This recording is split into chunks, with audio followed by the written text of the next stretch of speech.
They were a model of love and cooperation for the whole village, but not everyone was happy for them.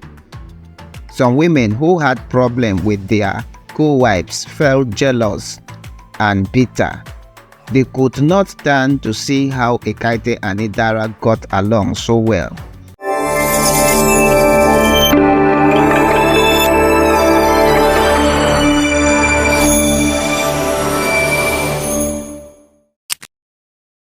A long time ago, there lived a man who loved farming and lived happily with his family. His name was Effiong. Mr. Effiong was a wealthy farmer who lived in a small village in Akwa State. He had a beautiful wife, Ekaette, who bore him 3 sons and 2 daughters. They were happy and respected family in the community. One day, a terrible drought struck their land and many crops failed. Mr. Effiong lost most of his harvest and his income. He became worried about how to feed and clothe his family. He decided to take a second wife, hoping that she would help him with the farm work and bring him more children. He married a young woman named Idara, who was from a nearby village.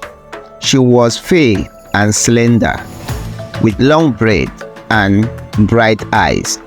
She moved into Mr. Effiong's compound and started working on the farm with him. Ekaette was not happy about her husband's decision, but she did not complain. She welcomed Idara as a sister and treated her with kindness and respect.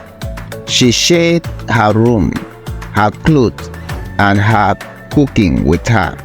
She helped her with the household chores and taught her how to care for the children. Idara was grateful for Ekaette's generosity and friendship. She admired her wisdom and patience. She loved her as a sister and treated her with kindness and respect. She helped her with the farm work and learned from her how to manage the family.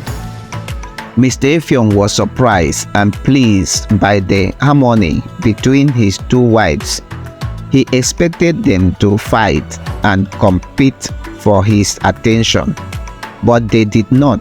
They worked together and supported each other. They laughed and sang together. They prayed and fasted together.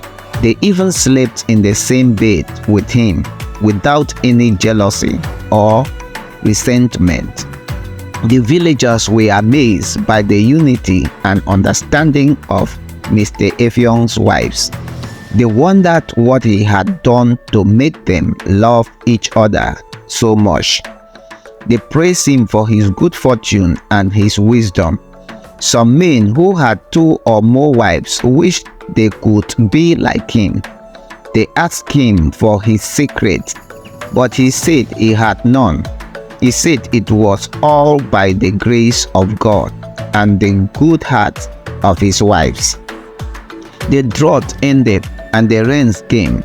Mr. Effiong's farm prospered again and he gained his wealth. He built a bigger house and bought more cattle. He gave his wives more gifts and more respect. He loved them both equally and treated them fairly.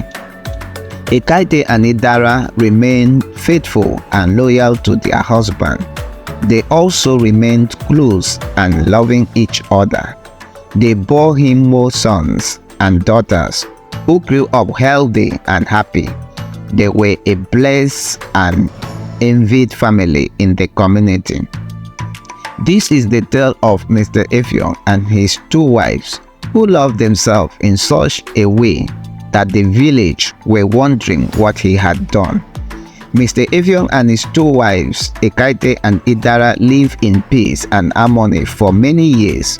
They were a model of love and cooperation for the whole village, but not everyone was happy for them.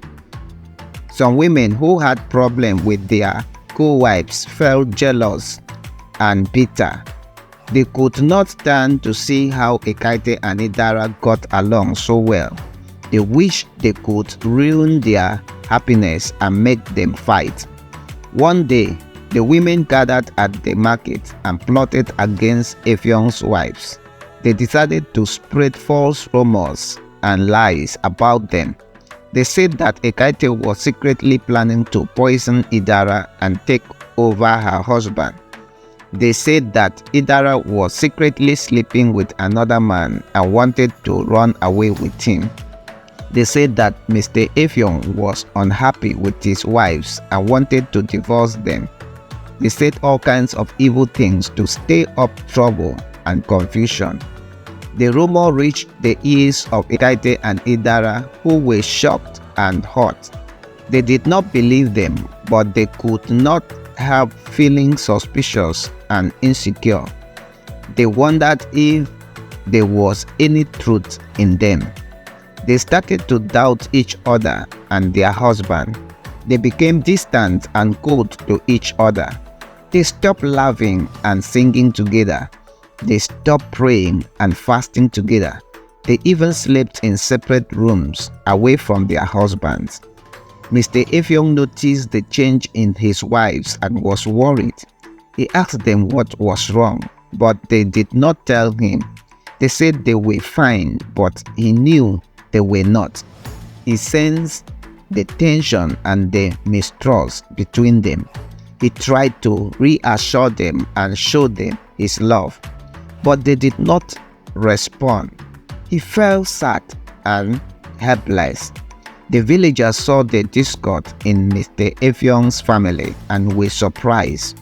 They wondered what had happened to the happy and united couple. They heard the rumors and the gossip. They did not know what to believe. Some felt sorry for them, some felt happy for them, and some felt indifferent. The women who had started the rumors were pleased with their success. They thought they have achieved their goal of destroying Mr. Effiong's wife. They smiled wickedly and waited for more drama to unfold.